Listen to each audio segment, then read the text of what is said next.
Shalom, ada pertanyaan yang masuk, kenapa Alkitab Perjanjian Lama ditulis dalam bahasa Ibrani dan kenapa Alkitab Perjanjian Baru ditulis dalam bahasa Yunani? Untuk menjawab pertanyaan ini kita harus melihat dari perspektif sejarah. Kita kembali ke Daniel pasal 2, kita tahu bersama bahwa dalam Daniel pasal 2 ada kerajaan-kerajaan yang pernah menguasai dunia, Babel dan juga Media Persia, Yunani, bahkan Roma. Kitab terakhir Perjanjian Lama adalah Maleakhi, tapi menurut Tanakh Yahudi bahwa kitab yang terakhir ditulis adalah kitab Tawarik. Maleakhi ditulis dalam perkiraan tahun 430 sampai 420 sebelum Masehi. Tawarik diperkirakan ditulis dari tahun 400 sebelum Masehi sampai 340 sebelum Masehi. Jadi kalau kita lihat ada 380 tahun di mana Allah tidak berfirman, atau masa disebut dengan the silent age, sampai pada perjanjian baru. Kita kembali ke sejarah. Kita tahu bersama bahwa Yunani pernah menguasai dunia.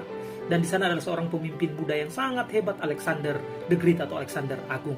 Ketika dia menguasai dunia, tujuannya adalah bukan hanya politik dan juga kekuasaan yang dikuasai, tetapi turut membawa visi dan misi ilmu pengetahuan ataupun bahasa Yunani koine atau bahasa Yunani umum. Menjadi pertanyaan, kenapa pengaruh Alexander Agung begitu hebat pada waktu itu sehingga membawa visi dan misi tentang pendidikan? Kita tahu bersama bahwa Alexander ini adalah murid dari Aristoteles, filsuf dan juga ilmuwan yang sangat terkenal di dunia, dan kita mengenalnya sampai hari ini. Jadi walaupun kekuasaan pada waktu itu tidak lagi dikuasai oleh Yunani, namun dikuasai oleh Roma, pengaruh daripada Yunani ini sangat berperan penting dalam kehidupan pada waktu itu. Untuk itu di zaman Yesus ada 4 bahasa yang digunakan. Yang pertama bahasa Ibrani, sering digunakan di kalangan orang Yahudi di Ka'bah, dan juga bahasa Aram, percakapan sehari-hari orang Yahudi, dan bahasa Yunani yang dipakai oleh orang-orang cerdik, ilmuwan, dan juga orang-orang pada umumnya pada waktu itu. Dan terakhir bahasa Latin yang dipakai oleh orang Roma.